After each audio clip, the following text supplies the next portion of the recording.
झारखंड सहायक आचार्य 26 जारी।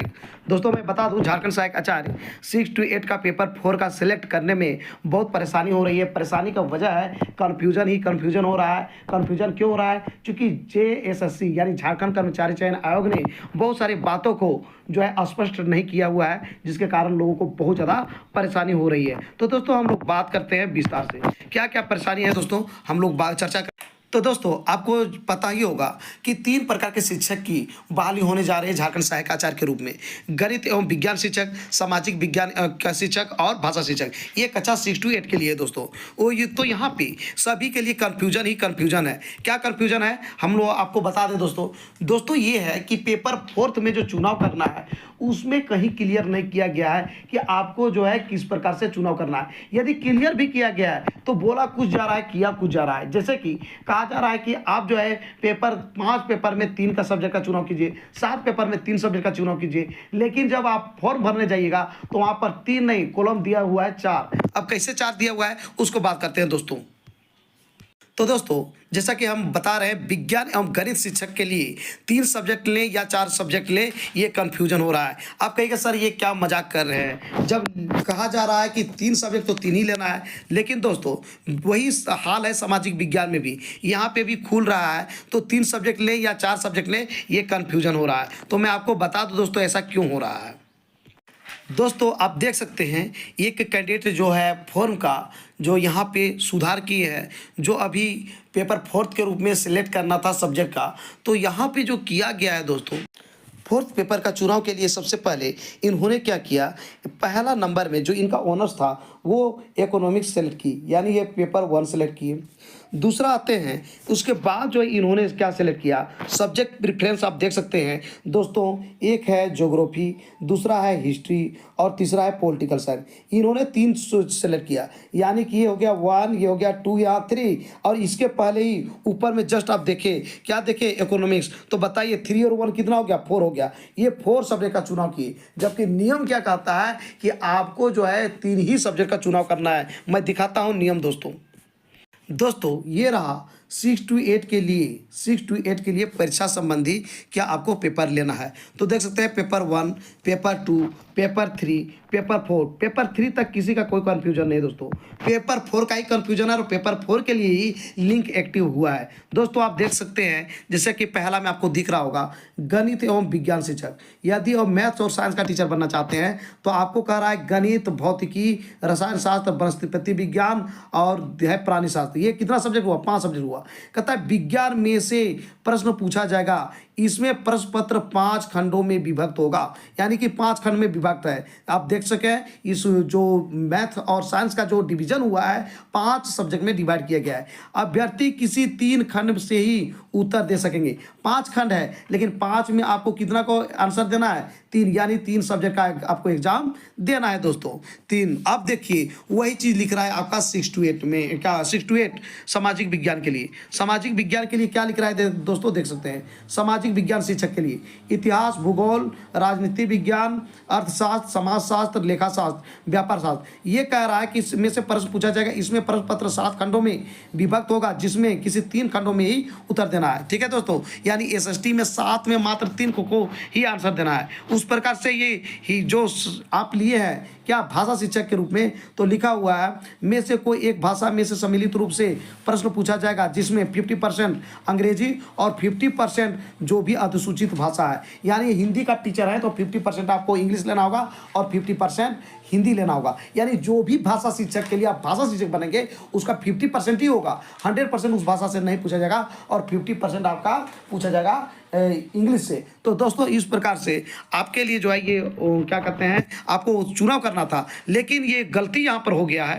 गवर्नमेंट क्या किया या फिर जेसी ने क्या किया कि ये जो है पहला ऑप्शन में जो 3 वर्ष का जो आप सब्जेक्ट लिए हैं वो दे दिया, उसके बाद 3 जो आपका जगह छोड़ दिया, 3 को मतलब प्रेफरेंस दे दिया कि 3 सब्जेक्ट भरिए। अब 3 सब्जेक्ट होने के बाद जो है ये 4 हो जाती है। तो ऐसी स्थिति में करना क्या चाहिए था, जैसे को ये मान लीजिए ऑनर्स है या फिर 3 वर्ष का सब्जेक्ट है, उसको यहाँ पर ऑलरेडी कर दिया जाता, उसके बाद ये जगह छोड़ दिया जाता तो आदमी एक भरता यहाँ पे एक, उसके बाद दूसरा और तीसरा यहाँ पर भरा जा सकता था, कोई दिक्कत नहीं था। लेकिन यहाँ पर 4 एक तरह से कॉलम बन गया, जिसके कारण जो है लोग 3 सब्जेक्ट ना लेके 4 सब्जेक्ट लिए। अब क्या होगा कि यहाँ तो ले लिए, लेकिन लोगों को एग्जाम जो देना है वो मात्र किसमें देना है, 3 ही सब्जेक्ट का एग्जाम देना है। तो इस पर भी हम थोड़ा बात करते हैं कि आखिर क्या होगा इस पर।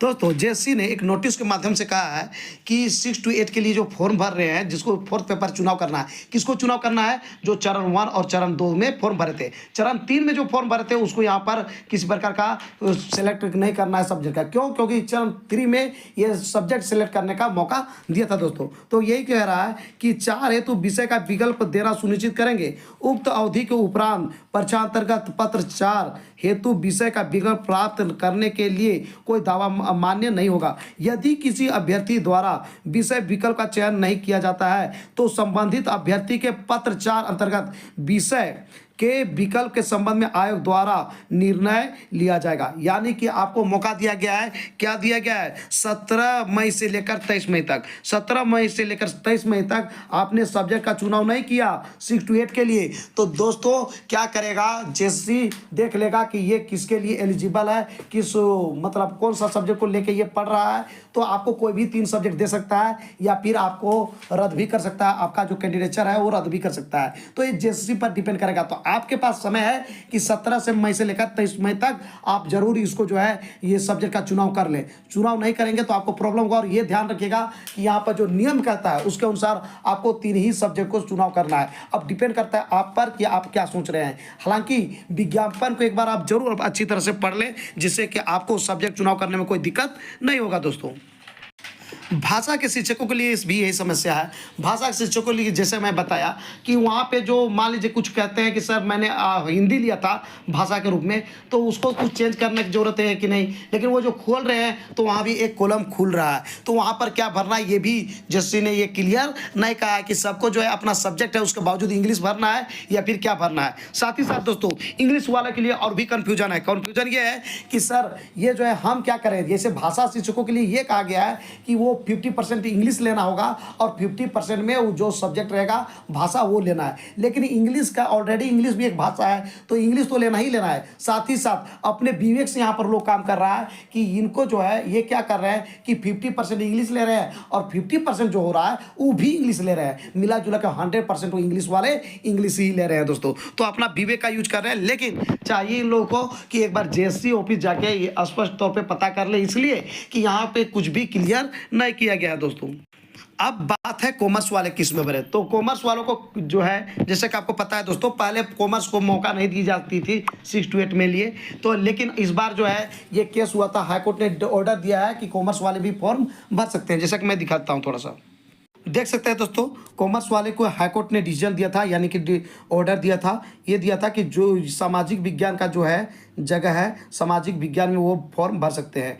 वाणिज्य का बात आ गया तो वाणिज्य आता है कॉमर्स में दोस्तों। तो बहुत सारे सब्जेक्ट थे जिनको मौका नहीं मिला था, वो भर सकते हैं। तो यहाँ पर कॉमर्स वाले किस में भरेंगे, सामाजिक विज्ञान में। उसी प्रकार से मैं बता दूँ दोस्तों कि साइंस में भी बहुत सारे कैंडिडेट यहाँ पर घुस जाएंगे जो कि पहले मौका नहीं मिलता था। जैसे आपको मैं बता दूँ, जो बायोटेक्नोलॉजी किए थे या फिर जो है अभियांत्रिकी किए थे या फिर प्रौद्योगिकी की पढ़ाई किए थे, कृषि पर पढ़ाई किए थे, इनको पहले मौका नहीं दिया जाता था। लेकिन झारखंड हाईकोर्ट ने इनको मौका दे दिया है और ये कह दिया गया है कि आपको तभी यहाँ पर मौका मिल पाएगी यदि आपने जो है 10+2 या इंटर में जो है ना भौतिकी, रसायन शास्त्र, वनस्पति विज्ञान, जीव विज्ञान या फिर मैथ में, यानी 5 में से कोई 2 विषय में आपने इंटरमीडिएट में यदि पढ़ा होगा तो आपको यहाँ पे चांस मिल जाएगी फॉर्म भरने के लिए। तो इस प्रकार से जो वो एलिजिबल हो गए थे। अब जब एलिजिबल हो गए थे तो फॉर्म भरना अलग चीज़ है और यहाँ पर एग्जाम देना अलग चीज़ है। ऐसा नहीं कि मैं आपका मान लीजिए मैथ्स है और ऑनर्स है और कहिएगा सर हम मैथ्स ना लेकर दूसरा सब्जेक्ट ले सकते हैं, बिल्कुल ले सकते हैं। लेकिन उसका कंडीशन ये है कि आपका 3 वर्ष होना चाहिए किसी भी फॉर्म भरने के, मतलब क्या बोलते हैं इसको, फॉर्म को क्राइटेरिया को पूरा करने के लिए 3 वर्ष पढ़ना चाहिए ग्रेजुएशन में या फिर ऑनर्स होनी चाहिए। लेकिन दोस्तों मैं आपको बता दूं कि यहाँ पर कुछ सब्जेक्ट जो कि पहले मान्यता नहीं दी गई थी, अब उनको मान्यता दिया गया है झारखंड हाईकोर्ट के अनुसार। लेकिन एक शर्त रखा गया है कि वे कैंडिडेट यदि उनका इंटरमीडिएट में यानी 10+2 में जो 5 सब्जेक्ट अभी बताया वो सब सब्जेक्ट है, तो बायोटेक्नोलॉजी है ना, ये सब जो किए हुए हैं उसको भी मौका यहाँ पे दिया गया है दोस्तों।